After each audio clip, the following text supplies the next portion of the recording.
My name is Karju and I'm going to present the second lab, Charge Tape 2. Starting from introduction, the purpose of this lab is to use a new computational model of sticky tapes to prove the Newton's third law, and we are applying superposition to calculate the net electric force and compare it with the net gravitational force. And the experiment itself is just the same as the first lab. So as shown by this image, we are using two U-tapes and make the upper U-tape float in the air to reach the equilibrium state. Some basic physical principles. So as I mentioned before, the purpose of this lab is to prove Newton's third law. So the magnitude of the electric force is theoretically equals to the magnitude of the gravitational force.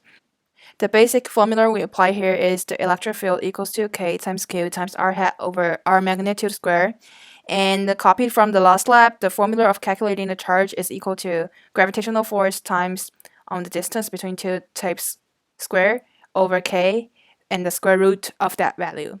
And also we are using the electric force equals to electric field times the charge in this lab.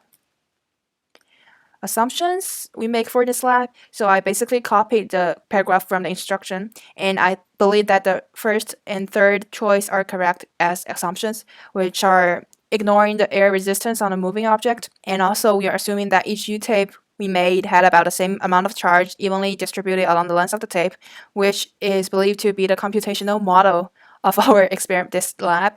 And that is to say Q over dQ is equal to L over dL. These are the experiment data I get from my lab, and the gravitational force can be calculated by small m times g, which is about 2.06 times 10 to the negative 3 newtons. Theoretically, I need to get the magnitude of electric force as about 2.06 times 10 to the negative 3 newtons as well. At the very beginning of the coding part, we first need to list out the variables and the constant we have.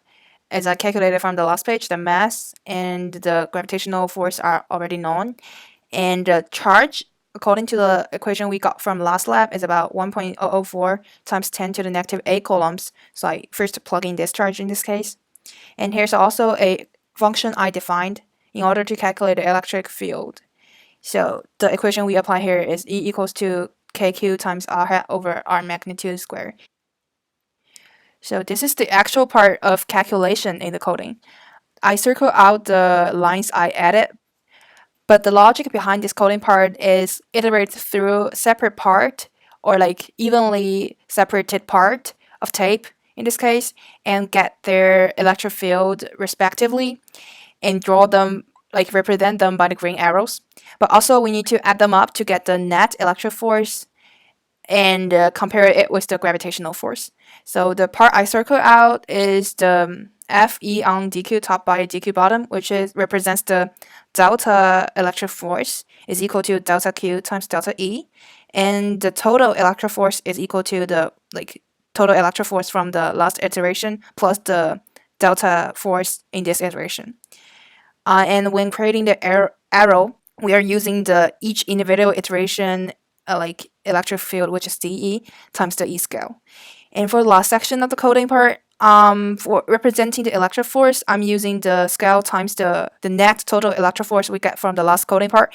And for the gravitational force representing arrow, since the axis need to be a vector, I'm using the negative value of mg, since the gravitational force is pointing down as the value for the y direction. So this is what I got from the coding part I explained before. Especially noticed here that I'm using 1.004 times 10 to the negative 8 as the charge value. So this is the result I got from the coding part I explained before.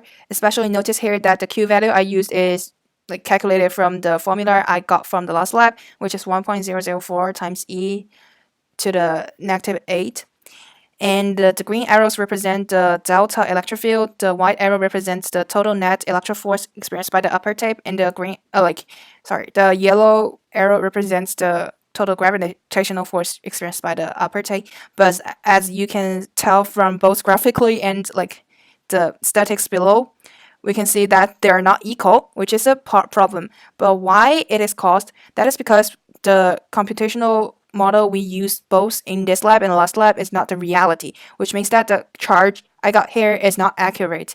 So in order to make the electric force and gravitational force magnitude equal to each other, I adjust the charge a little bit.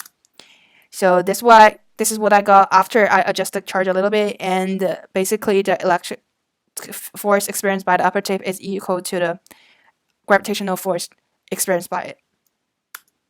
So this is my final result. They're pretty close, especially when they have like 4 same significant values. And this proves the Newton's third law that theoretically they have the same magnitude. A simple conclusion. So from this lab, we know that the computational models are just models instead of reality. We can't really trust them like thoroughly. They just help us to understand the concepts. And we also can visualize the concepts related to electric force by doing this experiment from both like from hand and from the coding. And we also confirm the Newton's third law theory in sticky tape experiment by imitating the reality in coding environment. And also, this lab improves my skill of using GlowScript. So that's it.